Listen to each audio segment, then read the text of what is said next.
नमो सिद्धाणं नमो आयर्याणं नमो उज्जायाणं नमो लोये सर्वसागुणं वन्दितु सर्वसिद्धे ध्रुवमचलमणोमङ्गलिं पते वोच्छामि समयपावृ नमो सुधकेवली भणिदम्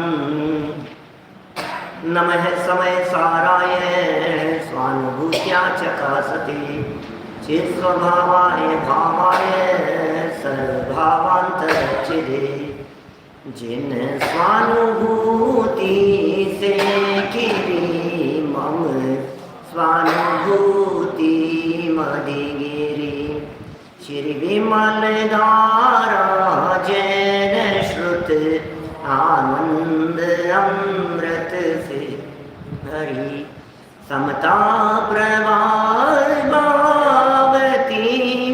रागादि विकल्प तोड़ी के माँ सरस्वती प्रतिभा वंदन दृष्टि निज में जोड़ी के दृष्टि निज में जोड़ी के।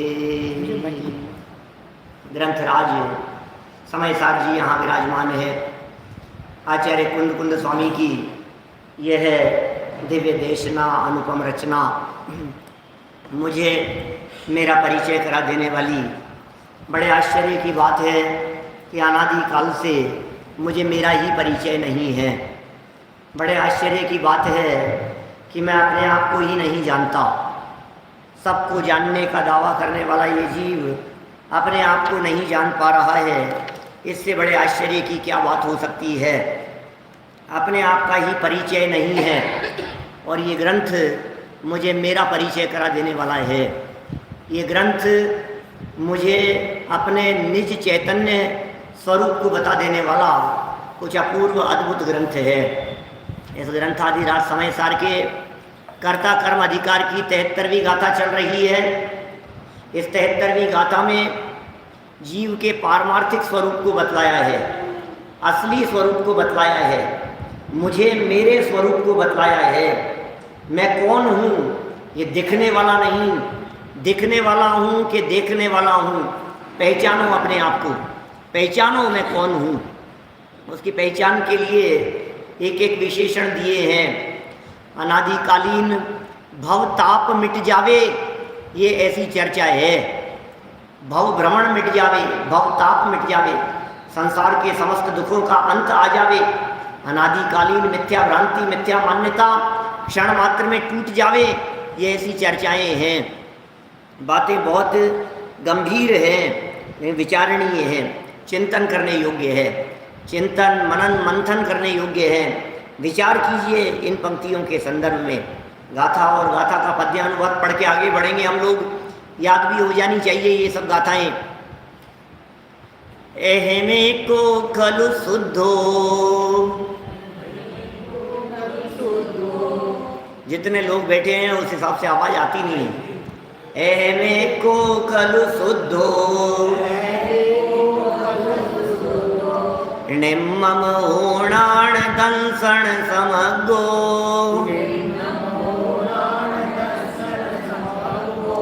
तम ही ठिदो तच्चित्तो सव्वे देखयं नेमि।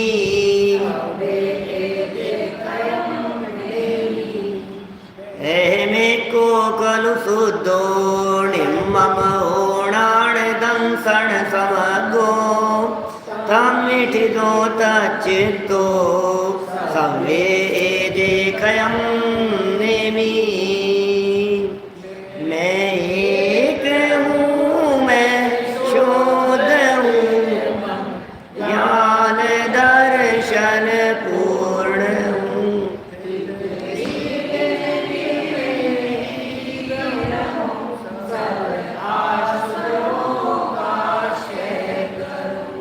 मैं एक हूँ भैया। आज इसकी चर्चा करनी है थोड़ी विस्तार से, थोड़ी अपेक्षित विस्तार से आज हमारे को इसकी चर्चा करनी है कि मैं एक हूँ माने कौन हूँ, एक माने क्या, मैं एक कैसे हूँ, आप एक हो कि दो चार? आप कितने हो? या मैं तो एक ही हूँ। एक का अर्थ बहुत सारे लोग अकेला भी करते हैं, और अकेला अर्थ करके कहते हैं भाई साहब क्या बताएं आपको, सच में मैं अकेला ही हूँ, कोई नहीं है मेरा। क्या ये सब अलग है और मैं अकेला अलग हूँ? मैं अकेला ही हूँ, न ये काम आते हैं, न ये काम आते हैं, न ये साथ देते हैं, न ये साथ देते हैं, कोई मेरा साथ नहीं देता, मैं तो बस मैं ही हूँ, मैं तो बस अकेला ही हूँ। आचार्य अमृतचंद्र स्वामी ये कहना चाहते हैं, अरे तू अकेला नहीं है, क्या तेरे साथ में अनंत गुणों का मेला है, तेरे साथ में अनंत गुणों का समाज है। तू क्यों अकेलेपन की बात करता है? तू क्यों नीरसता की बात करता है? अपने अंदर में यदि झांक करके देखेगा तो तुझे ज्ञान दर्शन सुख वीर्य आदि चैतन्य के अनंत गुणों का मेला नजर आएगा।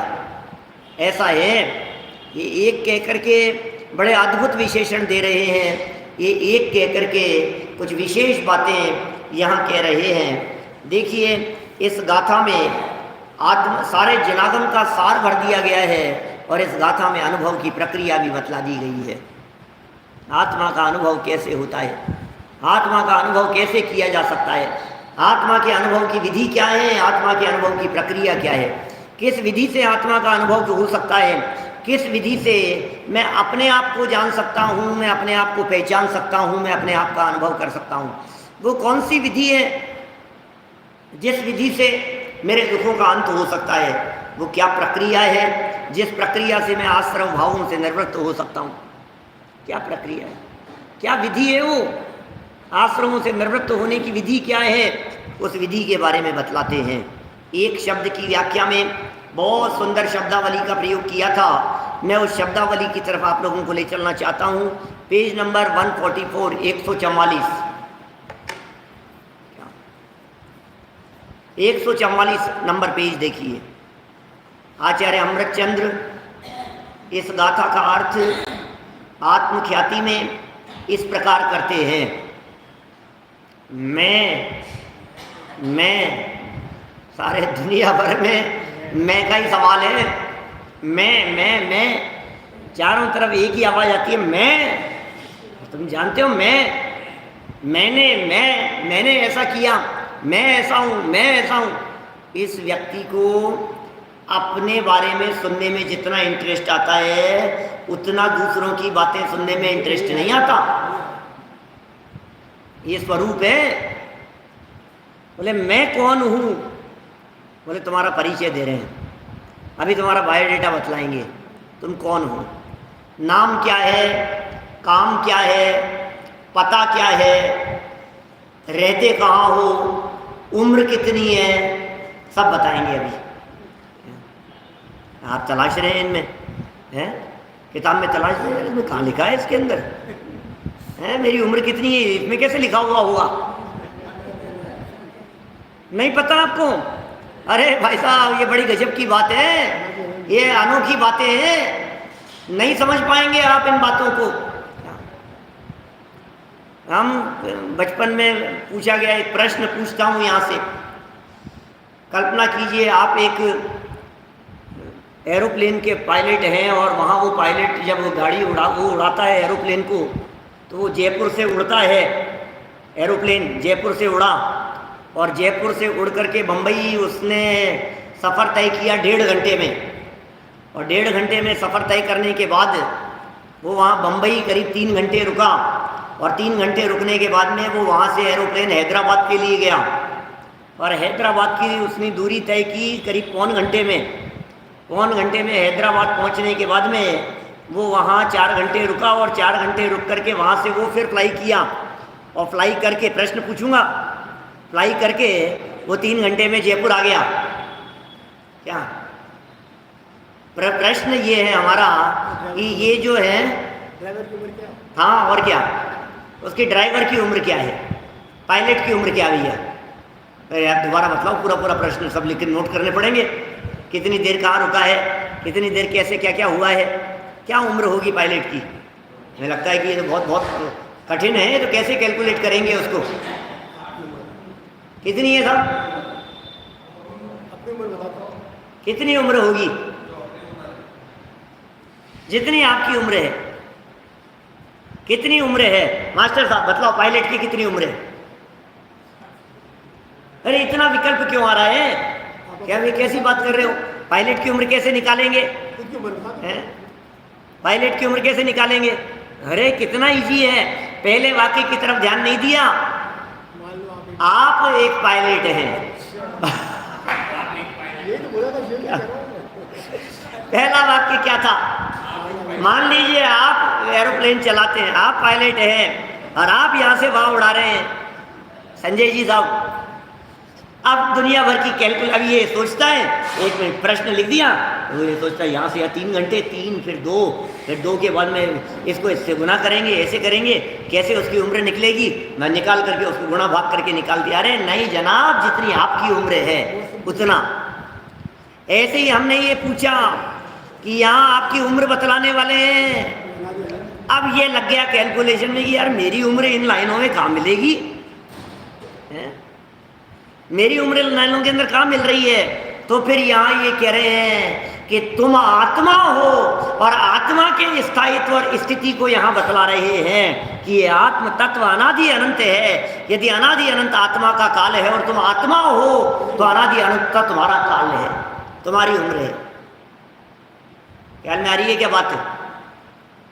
माने यदि यहाँ ये कह रहे हैं कि तुम आत्मा हो, यदि ये बात यहाँ कह दी है और फिर ये कह दिया कि आत्मा तो अनादि अनंत होती है, तुम कौन हो? बोले आत्मा। ये आत्मा की लंबाई कितनी? बोले अनादि अनंत। तो इससे मेरी उम्र कैसे निकलेगी? पहला वाक्य भूल गए कि तुम आत्मा हो? क्या पहला वाक्य क्या था निर्मल चंद जी साहब? पहला वाक्य तो ये था ना कि मैं आत्मा हूं, मैं यह आत्मा। कैसा? अखंड अनंत आत्मा, चिन्मात्र ज्योति आत्मा, मैं यह आत्मा। और फिर कह दिया अनादि अनंत, और फिर आगे कह दिया हूं, ऐसा हूं, एक हूं। तो मैं कैसा हूं? मेरी उम्र यहां बतलाने वाले हैं। मैं यह मैं वो नहीं हूं, मैं वो नहीं हूं जो वहां था, मैं वो नहीं हूं जो ऐसा था, मैं वो नहीं हूं जिसको तुमने मूवी में देखा था, मैं वो नहीं हूं जिसको तुमने इंटरनेट पर देखा था, जिसको तुमने यूट्यूब पर देखा था। मैं वो नहीं हूं, मैं वो नहीं हूं क्या जिसके बारे में आपने न्यूज़पेपर में पढ़ा था। मैं वो नहीं हूं। मैं कौन हूं? मैं यह। अरे मुझे तलाशने के लिए बाहर देखने की ज़रूरत नहीं है, मुझे ढूंढने के लिए कहीं बाहर जाने की ज़रूरत नहीं है, मुझे अपने आप का परिचय प्राप्त करने के लिए किसी और की शरण लेने की ज़रूरत नहीं है, क्योंकि अत्यंत निकट है, इससे ज़्यादा निकट और कुछ नहीं है।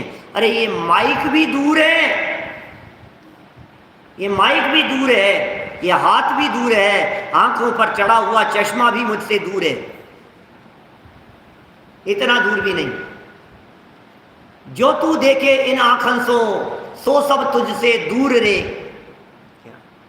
जो इन आंखों से दिखाई दे रहा है वो 100% दूर है, क्योंकि यदि अत्यंत निकटता होती है तो फिर दिखाई नहीं देता।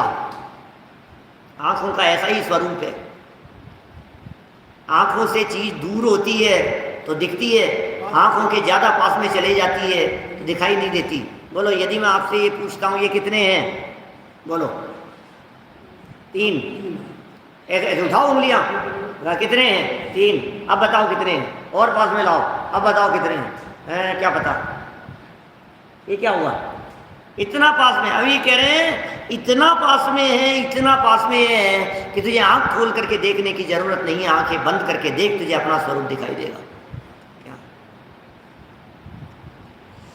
मैं यह निकटता की बात हो गई। प्रत्यक्ष की चर्चा हमने की है 1-2 दिन में आपसे। प्रत्यक्ष माने क्या होता है? प्रत्यक्ष है इति प्रत्यक्ष है, अत्यंत निकट और डायरेक्ट ज्ञान को प्रत्यक्ष ज्ञान कहते हैं। अक्ष शब्द बना ना, प्रत्यक्ष है, प्रत्यक्ष, प्रति अक्ष। अक्ष माने इंद्रियां भी होता है और अक्ष माने आत्मा भी होता है। तो प्रत्यक्ष माने जो आत्मा से होने वाला ज्ञान है वो ज्ञान प्रत्यक्ष ज्ञान है। प्रत्यक्ष माने डायरेक्ट आत्मा से, प्रत्यक्ष माने अनुभव गोचर, प्रत्यक्ष माने अनुभव में आने वाला, प्रत्यक्ष माने अनुभव में आने वाला। देखो भाई, आंखें खा जाती है धोखा, क्या ऐसा ऐसा कहा जाता है। पुरानी कोई दो लाइनें याद आ रही है इस तरह की। आंखें खा जाती है धोखा, मन नहीं खाता, अंधे को क्या अंधेरे में रास्ता मिल नहीं जाता। आंखें धोखा खा जाए देख देख करके, क्या, लेकिन अंधे व्यक्ति को भी अंधेरे में भी रास्ता मिल जाता है। तो आंख से देखी हुई बातें सच नहीं होती। जगत में ये कहावत है, ये आंख से देखा और कान से सुना सच नहीं हुआ करता। क्या बात कर रहे हो, जगत की कहावत है। आंखों से देखा और कानों से सुना सच नहीं हुआ करता, लेकिन जो अनुभव की बातें हैं वो सच्ची होती है। यहाँ प्रत्यक्ष कहकर के अनुभव की बात कह रहे हैं। अनुभव गोचर, तिर्यंच गति के अनपढ़ भी अनुभव करके स्वाद लेकर के अपने जीवन को धन्य कर लेते हैं। प्रत्यक्ष कहकर के कहना चाह रहे हैं ये डायरेक्ट ज्ञान है, यह अनुभव की बातें है। इसके लिए किसी और के सहयोग की जरूरत नहीं है। अरे आत्मा को जानने के लिए, आत्मा को पहचानने के लिए, अपने आत्म तत्व की अनुभूति के लिए किसी और के अवलंबन की जरूरत नहीं है। किसी और की तरफ आंख उठा करके देखने की जरूरत नहीं है। देखो जरा अपने आप को, अपने अंदर में देखिए। सुनील जी सर्राफ साहब, अंदर में देखिए। चश्मे की जरूरत नहीं। साहब मेरी आंखें बहुत कमजोर है, मुझे कम दिखता है थोड़ा सा। अरे तुझे कम दिखता है, क्या बात कर रहा है। इसे आंखों की जरूरत नहीं है इस आत्मा को देखने के लिए। ये प्रत्यक्ष है। ये साहब हमने ऐसा सुना है, अनंत भगवान को प्रत्यक्ष होता है।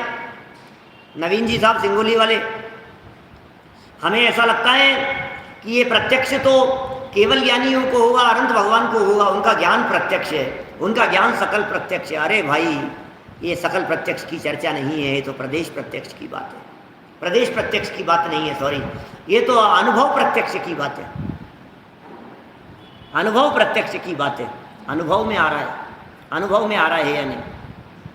अनुभव से आत्मा को जाना जा सकता है। ये फीलिंग में आ रहा है कि नहीं कि ये मैं हूँ, ये कहने के लिए यहाँ प्रत्यक्ष शब्द का प्रयोग किया गया है। और कहा सुनो, अखंड अनंत, अखंड अनंत। आगे शब्द दिया है एक चिन्मात्र ज्योति आत्मा के बाद में अनादि अनंत। यहाँ शब्द दिया है अखंड अनंत। दो जगह अनंत शब्द हैं।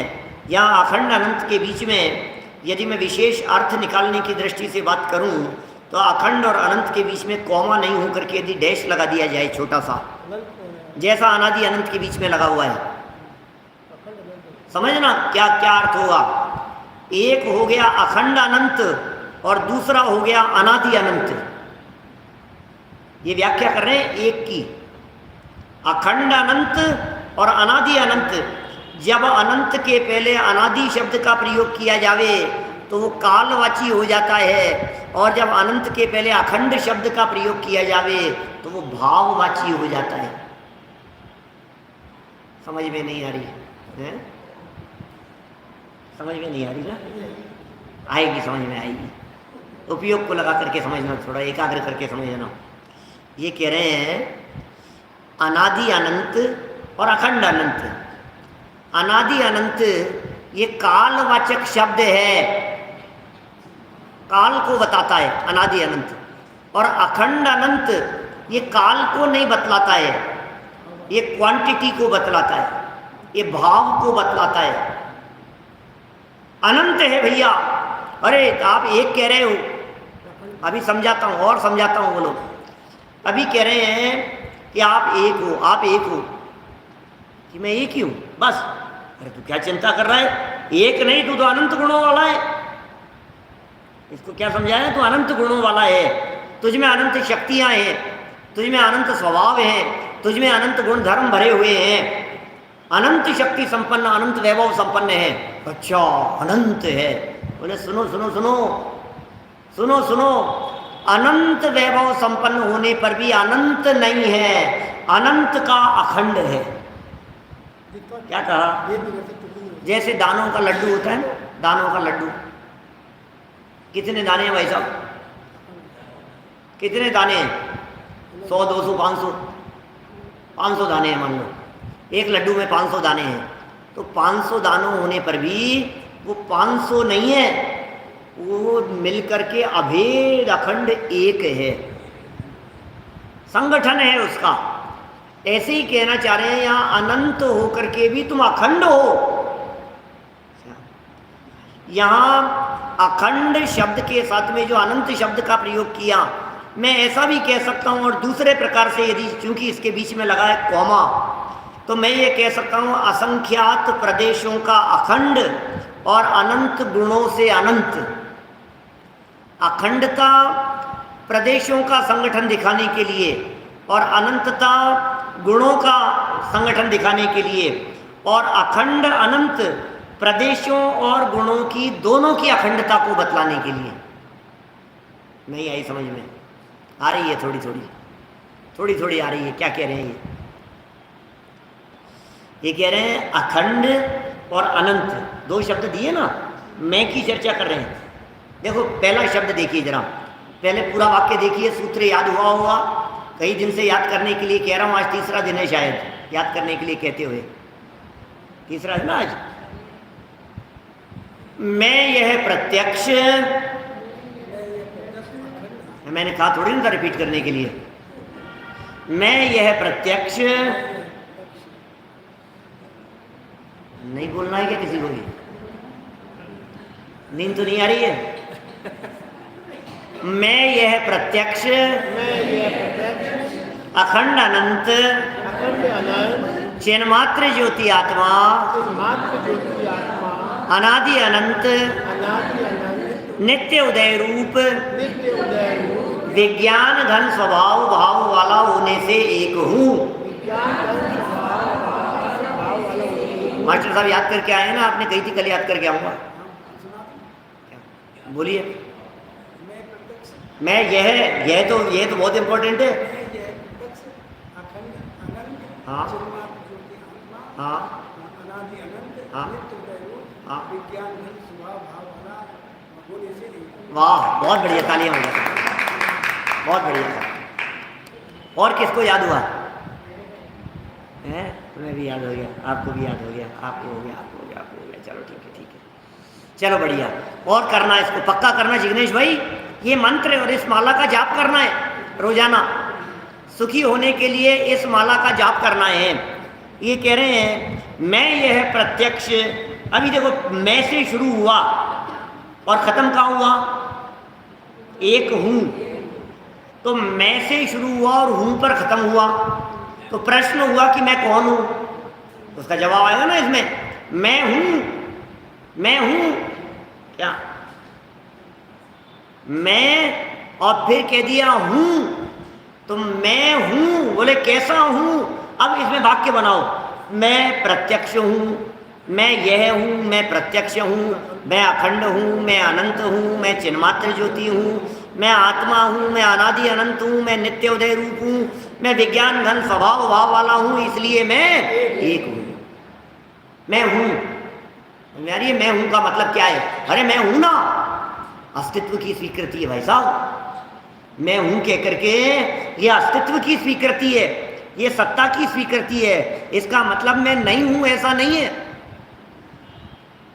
अभी हमारे लंदन के स्कॉलर आए हुए थे ना यहाँ जयपुर में, अभी पिछले 3-4 दिन से, तो बराबर डिस्कशन चलता था इस तरह का आत्मा के बारे में। मुझे उनकी बातें सुन करके, फॉरेनर थे, लंदन के ही रहने वाले, लंदन के यहाँ भी आए थे ना, अपने यहाँ भी हैं। हाँ, तो उनकी बातें सुन करके, उनसे चर्चा करके मुझे वो एमए वाले दिन याद आ गए, जब अलग अलग फिलोसोफर्स की बातें पढ़ते थे, जितने हैं ना ये अरस्तु, सुकरात वगैरह, प्लेटो, लाइब्रेरी, ह्यूम, डेकार्ट वगैरह, ये सब जो हैं वेस्टर्न फिलोसोफर्स, बोले क्या करते हैं? आत्मा कौन, मैं कौन है ये आत्मा, ये कैसा होता होगा आत्मा? तो फिर ये जो सोचने वाला है, ये जो चल रहा है, आत्मा क्या है? ये ज्ञान ज्ञान ज्ञान, नॉलेज नॉलेज नॉलेज, क्या है ये ज्ञान? आत्मा आत्मा क्या है ये आत्मा? जैसे हवा है क्या कुछ आत्मा? ऐसे ऐसे सोचते हैं, ऐसे पागल होते हैं फिलोसोफर क्या? फिलोसोफर लोग पागल होते हैं, एक चीज के पीछे पड़ जाते हैं। क्या बिल्कुल, क्या है क्या ये हवा जैसा सोच रहे हैं उसके बारे में, ऐसा होगा, ये हवा जैसा है, ये टाइम है क्या, ये आत्मा के टाइम जैसा है क्या, ये आत्मा किस तरह का है, आत्मा किस तरह का है, समझ में नहीं आता है अपने को। दार्शनिक लोगों की जो सोच होती है और वो चिंतन होता है वो इसी तरह से होता है। कई लोग तो ये कहते हैं कि आत्मा का अस्तित्व ही नहीं है, आत्मा का अस्तित्व ही नहीं है इस जगत में, आत्मा तो कल्पना मात्र है, आत्मा तो काल्पनिक वस्तु है। तो यहाँ पहले ही बोल में ये कह दिया कि आत्मा काल्पनिक वस्तु नहीं है, आत्मा का अस्तित्व है, इस चैतन्य का अस्तित्व है, इस चैतन्य की सत्ता है। ये चैतन्य कोई हवा में नहीं है, हवा में नहीं है, ये हकीकत है। ये अजय भैया, ये साहब, ये जो आत्मा के बारे में आपने ये कह दिया है, क्या कह रहे हैं, पता नहीं कि सब अलग अलग तरह के लोग हैं, सब हर व्यक्ति का चिंतन अलग है, हर व्यक्ति की सोच अलग है, हर व्यक्ति का दृष्टिकोण अलग अलग है, या वो पता नहीं कैसे मानते हैं, ऐसे ही उत्पन्न होता है सब। क्योंकि हर, अभी एक के बारे में क्या कहूँ मैं, 50 तरह के लोग हैं और 50 तरह की बातें हैं, 50 तरह का चिंतन है। आत्मा होता क्या है, मेरी तो सच्ची घटना है, यहाँ की 10-15 साल पुरानी बात होगी। आपके यहाँ एक राजस्थान जैन सभा के द्वारा एक विचार गोष्ठी का आयोजन था, वीर शासन जयंती पर था शायद, वीर शासन जयंती पर, और मेरे को मुख्य वक्ता के रूप में बुलाया था और वक्तव्य हुआ, सभा के लोग थे, चाकसू के चौक में बड़ा आयोजन रखा था, महाराज भी थे शायद, कोई भूल गया मैं, वीर सेन जी ऐसे कौन से हैं, आदिनाथ जयंती नहीं, अलग अलग आदिनाथ जयंती पर तो वहाँ बुलाया था चैम्बर ऑफ कॉमर्स में, वो अलग था। तो मैं, पता है क्या हुआ, मुख्य अतिथि बन करके जो वहाँ बैठे हुए थे, आयोजन खत्म होने के बाद वो मेरे से क्या बोले कि पंडित जी ये बताए क्या कह रहे हैं, ये कह रहे हैं कि कबूतर भी आत्मा है। कबूतर थोड़ी ना आत्मा होता है। क्या क्या बोले मेरे से, ये लोग जीव थोड़ी ने है, ये कबूतर वगैरह ये जीवात्मा थोड़ी ने, जीवात्मा तो अपन लोग है ना। मैंने कहा ये मुख्य अतिथि और श्रेष्ठियों के हाल हैं, ये सभा में विशिष्ट अतिथि मुख्य अतिथि बन करके बैठने वालों के, उनको पता ही नहीं है आत्मा क्या होता है, उनको पता ही नहीं है जीव क्या होता है, उन्हें पता ही नहीं है जीवात्मा क्या होता है, उन्हें पता ही नहीं है कि ये जन्म मरण करते हुए कौन जीव कहाँ पहुँचते हैं। ये तो सब प्रैक्टिकल बात कह रहा हूँ आपसे, जो मैंने अनुभव की है, जो देखी है। नाम भी बता सकता था, लेकिन क्या मतलब है किसी का नाम बतलाने से, लेकिन ऐसी हालत है, किसी को कोई मतलब नहीं है, कोई कुछ नहीं जानता है, कोई कुछ नहीं समझता है। और प्रॉब्लम ये नहीं है कि वो समझते नहीं है, एक्चुअल में शास्त्रों में या वक्ताओं के माध्यम से कभी कभी ऐसे वाक्य भी सुनने को मिल गए हैं कि आत्मा तो वचन अगोचर है, ये आत्मा तो विकल्पातीत है, ये आत्मा तो बिल्कुल परे है, कोई अदृश्य अमूर्तिक है। तो ये सोचते हैं भाई नहीं होगा, भाई आत्मा तो ऐसा अमूर्तिक है, अदृश्य है, वचनातीत, विकल्पातीत, शब्दातीत। जब इन सबसे परे कह दिया गया तो सोचते हैं कुछ है ही नहीं, अस्तित्व ही नहीं होगा उसका। विज्ञान वाले कहाँ अस्तित्व मानते हैं? किसी साइंटिस्ट से जाकर के बात करो आप, साइंटिस्ट से जाकर के बात करो तो वो यही कहेगा कि नहीं, आत्मा का कोई अस्तित्व नहीं है, दुनिया में कोई आत्मा नहीं है, हम आत्मा के अस्तित्व को स्वीकार नहीं करते। आचार्य देव कह रहे हैं तुम आत्मा के अस्तित्व को स्वीकार नहीं करते, तुम्हें अपने आप के अस्तित्व की स्वीकृति है या नहीं, ये बताओ। क्या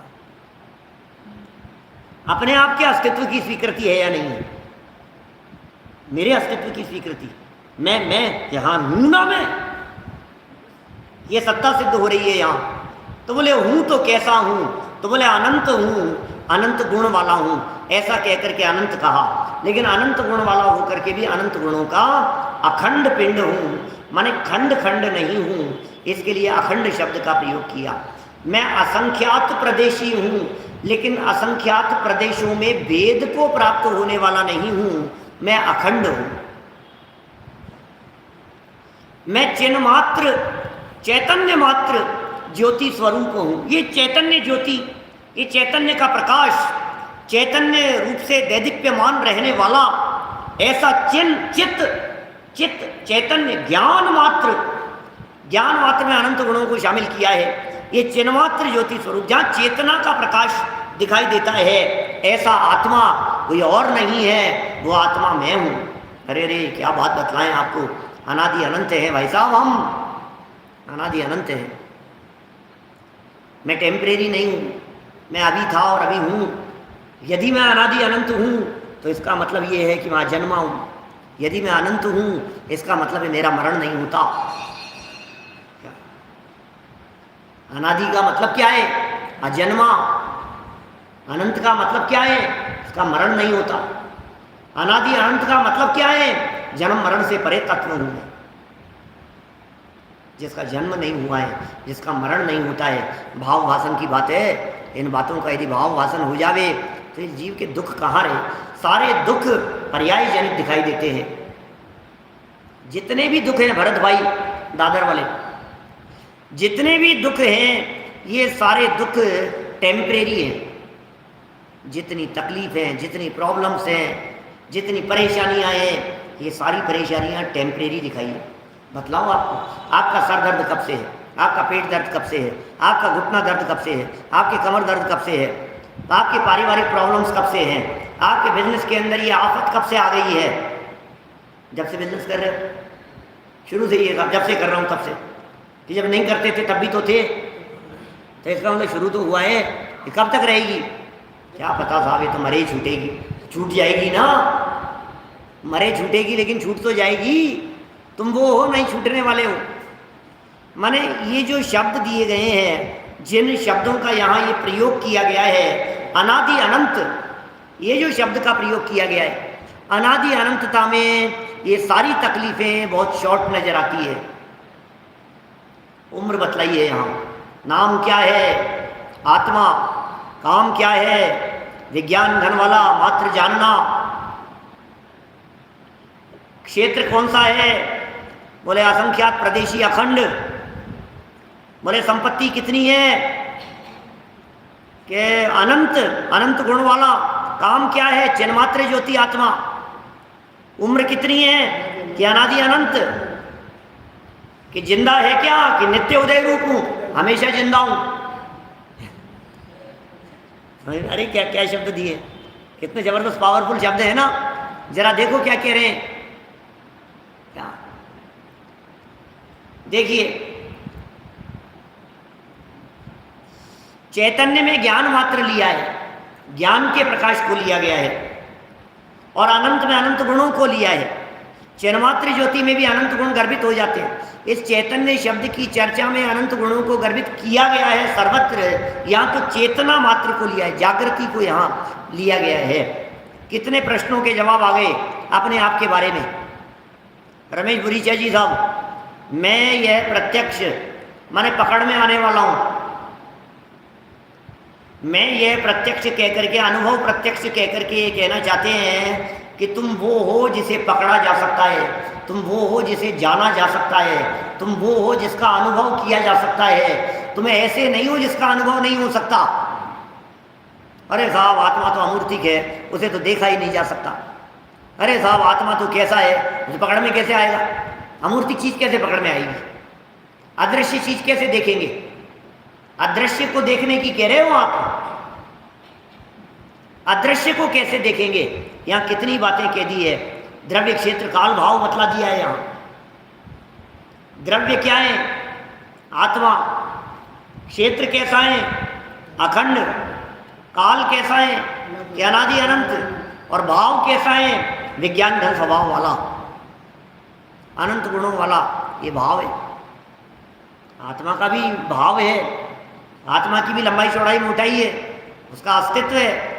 वस्तु हो और उसकी लंबाई चौड़ाई मोटाई नहीं हो, ऐसा कैसे होगा? वस्तु हो और उसका द्रव्य क्षेत्र काल भाव नहीं हो, ये कैसे होगा? अपने को देखिए। ये सारी बातें शायद कल ही चर्चा चल रही थी, उन्हीं से चर्चा चल रही थी फॉरेनर्स से।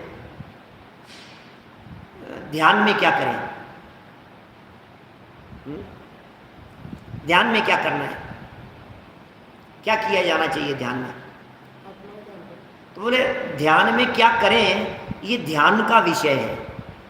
जो हम यहाँ चर्चा कर रहे हैं ना धर्मचंद जी साहब, ये ध्यान का विषय है। जिसकी हम चर्चा कर रहे हैं ये सामयिक में बैठ करके विचार करने योग्य विषय है। जिसकी हम चर्चा कर रहे हैं ये एकांत में बैठ करके आंखें बंद करके गोलन मनन और चिंतन करने योग्य विषय है। ये प्रवचन के विषय नहीं है, ये समझाने के विषय नहीं है, ये समझने मात्र के नहीं, ये तो समझ आने के विषय है। समझ आओ, ये ऐसे विषय हैं। द्रव्य क्या है आत्मा का बता दिया, द्रव्य क्षेत्र काल भाव आपको जरूरी है। द्रव्य क्षेत्र काल भाव, कभी आप लोगों ने यदि द्रव्य क्षेत्र काल भाव पर मेरा प्रवचन सुना हो कभी, तो मैं बहुत उदाहरणों से इस बात को सिद्ध करता हूँ कि द्रव्य क्षेत्र काल भाव के बिना, इन 4 बातों को जाने बिना आपकी जिज्ञासा शांत नहीं होती। आपकी जिज्ञासा बराबर बनी रहती है द्रव्य क्षेत्र काल भाव को जाने बिना। इनको 4 प्रश्नवाचक शब्दों में क्या कहते हैं? बोलो हैं? कौन, कहाँ, कब और कैसे। कौन, कहाँ, कब और कैसे, ये 4 प्रश्न हैं। कौन जवाब में आएगा द्रव्य, कहाँ जवाब में आएगा क्षेत्र, कब इसके जवाब में आएगा काल, कैसे इसके जवाब में आएगा भाव। द्रव्य क्षेत्र काल भाव, इन 4 बातों के लिए 4 प्रश्न होंगे। कौन, कहाँ, कब और कैसे। और इन 4 प्रश्नों का जवाब यदि आपको नहीं मिलेगा, प्रदीप पाटनी जी, यदि इन 4 प्रश्नों का जवाब नहीं मिलेगा तो आप निर्णय नहीं कर पाएंगे। हमारे परम भाव प्रकाशक नए चक्र में इसकी चर्चा करते समय एक काल्पनिक उदाहरण दिया और ये कहा कि पता है अमित जी आपसे वो मिलना चाहते हैं, अजय जी आपसे वो मिलना चाहते हैं। आप होंगे यार कौन? पहला प्रश्न खड़ा होगा, कौन? कौन मिलना चाहते हैं? संजीव जी किसकी बात कर रहे हो, कौन मिलना चाहते हैं? और यदि नीरज जी साहब मैंने उसके जवाब में ये कह दिया कि बंध्यासुत, बंध्यासुत वांझ का बेटा आपसे मिलना चाहते हैं, मिलना चाहता है। आप कहोगे मैं ही मिलाऊंगी आज क्या? 1 अप्रैल तो निकल गई, मैं ही मिलाऊं बेवकूफ़ बनाने के लिए, मैं ही मिलाऊंगे मूर्ख बनाने के लिए। बांझ का बेटा जिसका अस्तित्व ही नहीं है, क्या उससे मिलने का क्या मतलब है? कम से कम जिससे मिलने की बात कर रहे हो वो होना तो चाहिए। तो बोले कौन का प्रश्न का जवाब सही नहीं आया तो जवाब निर्णय नहीं करेंगे, नहीं मिलना है हमारे को, असंभव है बात। फिर हमने कहा सुनो, शिवेंद्र भगवान मिलना चाहते हैं तुमसे। मजाक कर रहे हो? क्यों भाई? शिवेंद्र भगवान का तो अस्तित्व है, उनकी तो सत्ता है, कि सत्ता तो है लेकिन यहाँ कहाँ है? विदेश क्षेत्र में है। माने क्षेत्र भी यही होना चाहिए कि नहीं?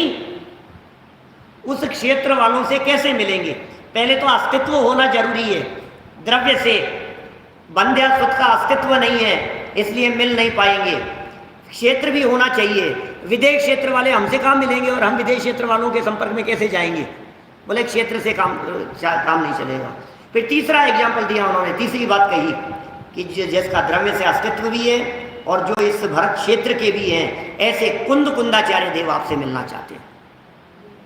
तो आप कहेंगे भाई साहब द्रव्य से अस्तित्व तो था, भरत क्षेत्र के ही थे, बात भी सच्ची है, लेकिन अभी इस काल में कहाँ हैं? अभी इस काल में कहाँ हैं? इस काल में भी तो अस्तित्व होना चाहिए। तो काल भी जरूरी है उनके होने के लिए, उनसे मिलने के लिए। अब चौथी बात में कहें कि नहीं, वर्तमान काल वाले आपसे मिलना चाहते हैं। मैं ये कहूं कि माननीय प्रधानमंत्री नरेंद्र मोदी जी आपसे मिलना चाहते हैं, तो आप क्या कहेंगे? मेरे से मिलना चाहते हैं? आखिर क्यों? आखिर कैसे? भला उनसे मेरे को क्या काम हो सकता है? आपके दिमाग में एक फंतरू क्या कहेंगे उसे? दिमाग में वो कुरेदता रहेगा, मेरे से क्यों मिलना है यार उनको, मुझे क्यों बुलाया उन्होंने, मेरा कैसे परिचय हो गया उनको, वो मुझे कैसे जानने लग गए, मेरे बारे में कैसे बोले। कहा कि दिमाग में ये बात है। इसका मतलब जब तक इन 4 बातों का जवाब आपको बराबर ना मिले तब तक आप निर्णय नहीं कर पाएंगे कौन, कहाँ, कब और कैसे। क्लियर हो गई बात? ये तो काल्पनिक उदाहरण से बतला दिया, ये तो मैंने बतला दिया आपको, परम भाव प्रकाशक नए चक्र में दिया है, उन्होंने दिए। अब इस एक उदाहरण को अपन ने 25 उदाहरण बना लिए। क्या शादी का कार्ड याद आ गया आपको? कितने सारे उदाहरण बना लिए अपन ने इस द्रव्य क्षेत्र काल भाव के लिए। बना लो, अब द्रव्य क्षेत्र काल भाव की चर्चा करो। अब भगवान आत्मा जो है, इस भगवान आत्मा का को यदि जानना है तो द्रव्य क्षेत्र काल भाव से जानना पड़ेगा कि क्या उदाहरण बना सकते हो। क्या आज वो नहीं आए कि कौन, क्या प्रश्न खड़ा होता है ना, कौन, कि कहाँ नहीं आए, कि कब नहीं आए। क्या आज विजय अंकल नहीं आए? नहीं, आज वो नहीं आए। कौन, किसकी बात कर रहे हो? क्या वो भी नहीं हुई, किसकी बात कर रहे हो? उनकी बात। अच्छा अच्छा, कि कब नहीं आए, कि प्रवचन में नहीं आए, या समझ लो क्षेत्र की बात कर लो, मंदिर नहीं आए, बाहर खड़े खड़े बात कर रहे थे, आज वो आए नहीं, कि कौन नहीं आए, कहाँ नहीं आए, कब नहीं आए, तो कैसे नहीं आए, कि कहीं किसी के तीये की बैठक में चले गए थे, क्या कहीं किसी के यहाँ चले गए थे, तो कैसे, कौन, कहाँ, कब और कैसे, इन 4 बातों का जवाब चाहिए। आपको पता है? नहीं पता होगा आप लोगों को। उनका एक्सीडेंट हो गया, किनका, कौन, क्या? तोलिया जी साहब, पहला प्रश्न क्या होगा, कौन, किनका हो गया? संजय जी भाई साहब 25 उदाहरण बना सकते हैं, 25, 50, 100 बना सकते हो आप, चाहे जितनी चर्चाएं कर सकते हो। दीपेश जी, कौन नहीं आए? बोले उनका एक्सीडेंट हो गया। आपको पता है उनकी डेथ हो गई, किनकी? तो हमने नाम लिया रामलाल जी की। अब ऐसा ही लेना पड़ेगा नाम, नहीं तो फिर चक्कर पड़ जाएगा। क्या रामलाल जी की डेथ हो गई? अच्छा, कहाँ हो गई? जयपुर आए हुए थे कि नहीं? वो तो वहाँ रहते हैं ना, भोपाल रहते हैं ना, कि नहीं? जयपुर आए हुए थे, जयपुर में हो गई, वहाँ हो गई, क्षेत्र। कब हो गई? कल शाम को तो मिली थे मेरे से, कब हो गई? कि बस कल रात को ही अटैक आ गया, कल रात को ही डेथ हो गई। कि कैसे हो गई? कि अटैक आ गया, क्योंकि कल तक तो स्वस्थ थे, मिले थे, तो कैसे हो गई? इसका भी तो जवाब चाहिए। क्या माने ये जो बात कहना चाह रहे हैं, इसमें द्रव्य क्षेत्र काल भाव चारों जरूरी है। न्यूज़पेपर में कोई भी न्यूज़ पढ़ करके देखना आप, आपको 4 बातें वहां जरूर मिलेगी उस न्यूज़पेपर में। जब भी आप न्यूज़पेपर देखेंगे तो जो घटना घटी है वो भाव है, जिसके साथ घटी है वो द्रव्य है, जहां घटी है वो क्षेत्र है, और जब घटी है वो काल है। कल रात को ऐसा हो गया, कल रात को आग लग गई, कल रात को कहाँ लग गई, किसके लग गई और कैसे लग गई, 4 बातें आई। बम विस्फोट हो गए, द्रव्य क्षेत्र काल भाव, 4 बातें आई। शादी के कार्ड की बात तो आपको याद आई गई। क्या एक भी चीज़ मिस कर दो तो आप पहुंच ही नहीं पाओगे, आपको लगेगा कि ये क्या पागलपन है। तो कार्ड होते हैं, प्रिंटिंग का काम होता है, कभी कोई चीज़ छपने से रह जाए तो रह जाए। क्या हमारे तिलक की शादी का कार्ड था, तो उसमें डेट और वार दोनों अलग अलग छप गए थे। कितने समझ लो आप, जैसे 22 फरवरी की है? नहीं, डेट और वार गलत, अलग अलग छप गए थे। जब 22 तारीख का सोमवार होता है तो 22 तारीख का मंगलवार छप गया था, अलग अलग। ऐसा हो जाता है, कभी ध्यान नहीं दो तो कहीं डेट छपना रह जाए, कहीं नाम छपना रह जाए, कहीं कुछ और होना रह जाए, कहीं जगह छपना रह जाए। कभी ऐसा भी हो जाए कि दूल्हे का नाम ही नहीं छपे, रह गया। क्या आपके यहाँ ये कार्ड देने के लिए कि भाई साहब जरूर पधारना है कि शादी है, कार्ड देगा तो नाम नहीं था किसी का भी, बोले यार इसमें नाम तो है नहीं, किसकी शादी है? बोले अरे यार क्या बात कर रहे हो, कितने लोग कमा रहे हैं, किसी को भी बिठा देंगे दुनिया भर। द्रव्य तो होना चाहिए, क्षेत्र होना चाहिए। कार्ड के अंदर जगह होगी कि नहीं? कहाँ आना है बोलो, आना कहाँ पर है ये तो नक्की होना चाहिए कि नहीं। क्षेत्र नहीं है और आपने हमारे को कार्ड दिया, जगह नहीं है उसके अंदर, तो हम कहेंगे यार जगह तो बताओ, आना कहाँ है? पंडित जी क्या बात कर रहे हो, आपके लिए और जगह बता देंगे, ये तौहीन है आपकी। आपके लिए तो जहाँ आप कहोगे वहाँ, जैसे बातें करते हुए लोग कहते हैं ना भैया पार्टी कहाँ दे रहे हो, बोले जहाँ आप कहो वहाँ। कहते हैं ना जगह नहीं है, काल भी निश्चित होगा, तारीख होगी, समय होगा, सुबह आना है, शाम को आना है, प्रयोजन होगा, इनके बिना अधूरा होता है वो। चलो यहाँ द्रव्य बतलाओ क्या है जल्दी। मैं एक हूं, इसकी व्याख्या में द्रव्य कहाँ है? मैं आत्मा, मैं आत्मा, ये द्रव्य है। ये सबसे पहली चीज हो गई द्रव्य। देखो क्या लिख रहे हैं प्रमोद जी वैसा, एक शादी कार्ड पूरा आ गया मेरे पास, झपने चले जाता है कभी कभी, कोई ध्यान नहीं देते। प्रिंटिंग में क्या होता है, कभी कभी कोई वो उड़ जाता है, प्लेट से उड़ जाता है, छपाई में रह जाता है, मिस हो जाता है, बहुत तरह की हो जाती है इस तरह की चीज़ें। कभी कभी आपकी किताबों में भी हो जाता है ना, ग्रंथ में भी कभी कोई पेज खाली आ जाता है, तो खाली थोड़ी ना छापा था उसको, छापा तो था लेकिन खाली रह गया था। चलिए द्रव्य हो गया। क्षेत्र में अखंडता को लेना, अखंडता से क्षेत्र को लिया है, अखंडता में असंख्यात प्रदेशी क्षेत्र को शामिल किया है, तो मेरा क्षेत्र भी है। जब काल की बात कही गई तो फिर अनादि अनंतता को लेना। कौन सा काल है कि अनादि अनंतता है। और जब भाव की बात कही गई तो विज्ञान घन स्वभाव भाव वाला, इसमें भी बहुत मर्म छिपा हुआ है। मैंने 2-4 दिन पहले पिछली गाथा में जब शब्द आया था तो मैंने कही थी कि इस शब्द की चर्चा विशेष रीति से करेंगे। अब आज नहीं करेंगे, कल करेंगे भले ही, लेकिन ये भाव है, विज्ञान घन स्वभाव भाव, ये गुण धर्म शक्तियों को बतलाता है, विज्ञान घन पना। तो इस तरह से द्रव्य क्षेत्र काल भाव यहाँ इसमें घटित होते हैं। और मैंने एक शब्द और कहे थे यहाँ, मैंने ये भी कहा कि आपको द्रव्य क्षेत्र काल भाव ही नहीं, आप इसमें यदि देखेंगे तो आपको 3 चीजें और दिखाई देगी, लंबाई चौड़ाई मोटाई।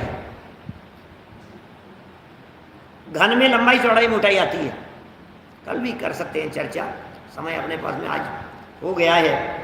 लेकिन आत्मा की लंबाई बताइए, आत्मा की चौड़ाई बताइए, आत्मा की मोटाई बताइए। 3 बातें शामिल हैं। तो उन्हें यहाँ कहा है कि साहब ये इतनी सारी बातें आप बता तो रहे हो, क्या आत्मा, इतनी सारी बातें आप बता तो रहे हो, लेकिन ये सब है या नहीं है? ये सब हमने देखी तो नहीं, ये सब हमें दिखती तो नहीं है। आप जितनी बातें कह रहे हो, हमें आत्मा में द्रव्य क्षेत्र काल भाव दिखता तो नहीं है, हमें आत्मा में असंख्यात प्रदेश दिखते तो नहीं है, हमें आत्मा में अनंत गुण दिखाई तो नहीं देते हैं। आपने तो कह दिया अनंत गुण है, तो कह रहे भाई तुझे नहीं दिख रहे हैं। लेकिन एक बहुत सुंदर शब्द दिया है यहाँ, नित्य उदय रूप। वाह, नित्य उदय रूप माने ये प्रकट है। नित्य उदय रूप कहकर के कहना चाह रहे हैं ये प्रकट है, नित्य उदय रूप कहकर के कहना चाह रहे हैं ये है। तुझे यदि नहीं दिखाई देता है तो हम क्या करें? व्याख्याकारों ने तो ऐसी तक व्याख्या यहाँ की है इस प्रसंग में, ये कहकर के पुकारा है कि उल्लू को यदि सूर्य नहीं दिखता है तो सूर्य के अस्तित्व से इनकार नहीं किया जा सकता है। उल्लुओं की सभा लगी, सब उल्लू लोग बैठे हुए थे, दरबार लगा, उल्लू दरबार, क्या सब उल्लू लोग आए दरबार में। जो शासन कर रहे थे उनसे किसी एक ने प्रश्न कर दिया कि महाराज हमने सुना है कि कोई सूर्य वूर्य भी होता है, कुछ सूर्य का अस्तित्व है क्या? क्या? तो महाराज ने कहा, उल्लू महाराज बोले इस तरह की बात कि देखो भाई, हम जो भी फैसला करते हैं अनुभव से करते हैं, और अकेले के अनुभव से आज फैसला नहीं करूंगा, ये बहुत बड़ा मुद्दा है। हमने भी पहले कई बार सूर्य वूर्य के बारे में चर्चाएं सुनी है लोगों से। आज हम इस विशाल सभा में सब लोगों से पूछना चाहते हैं, सब लोगों के अनुभव की बात जानना चाहते हैं कि बतलाओ सूर्य है या नहीं है। किसी ने आज तक कभी सूर्य को देखा है क्या? देखा है क्या भाई? तुमने देखा है, तुमने देखा है, तुमने देखा है? उल्लुओं की उस पूरी सभा में सबने एक स्वर में ये कहा, नहीं देखा हमने तो, नहीं देखा हमने तो, उल्लू नहीं देखा। और उल्लुओं के शासक बादशाह ने सर्वसम्मति से, बहुमत से नहीं, सर्वसम्मति से यह प्रस्ताव पास कर दिया कि आज के बाद भविष्य में कोई सूर्य की चर्चा नहीं करेगा, क्योंकि सूर्य नाम की चर्चाएं सिर्फ कल्पनाओं में है। इस जगत में सूर्य का कहीं अस्तित्व नहीं है। सब उल्लुओं ने मिलकर सूर्य के अस्तित्व का नकार कर दिया। मैं आपसे पूछता हूं, सूर्य का अस्तित्व है या नहीं है? फैसला हो गया भाई साहब। तो रिटर्न प्रस्ताव पास कर दिया उन्होंने। अब तो नहीं है कहीं भी सूर्य कि सुनो, तुम लोगों ने ये प्रस्ताव पास कर दिया कि सूर्य नहीं है, इससे सिद्ध होता है कि तुम उल्लू हो। क्या तुम्हें अब ये मैं कोई बात यहाँ आप लोगों को नहीं कहना चाहता, अपने आप के बारे में नहीं कहना चाहता, अपने साधर्मियों के बारे में नहीं कहना चाहता, लेकिन यदि कोई व्यक्ति इस तरह की बात कहता है, हमें तो दिखता नहीं है, दिखता नहीं है इसका मतलब है नहीं, इसका मतलब उसका अस्तित्व नहीं होगा, इसका मतलब उसकी सत्ता नहीं है। क्या हो गया तुम्हारे को? नित्य उदय रूप है, रोज उदय होता है सूर्य तो। सूर्य तो सदाकाल प्रकाशमान है, ये चैतन्य सूर्य तो सदाकाल प्रकाशित रहता है, तुम्हें नहीं दिखता है तो इसमें चैतन्य सूर्य की कोई कमजोरी नहीं है, इसमें तो अपना ही दोष है। तो इस तरह से ये एक शब्द के संदर्भ में बहुत तरह की बातें कही गई। अभी बहुत तरह के एंगल और हैं। इसी एक शब्द के बारे में चर्चा करने के लिए कल मैं कुछ थर्मामीटर की चर्चा करूँगा, अपने आप को पकड़ने के लिए, अपने आप को जांचने के लिए थर्मामीटर लगा करके देखने की बात करेंगे। कल करेंगे चर्चा।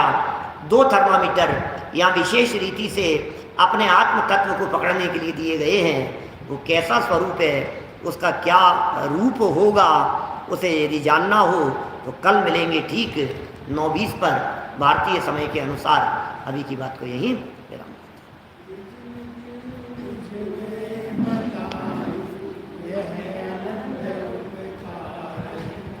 उसके लिए जिन वाणी माँ को वंदना शतवार, वंद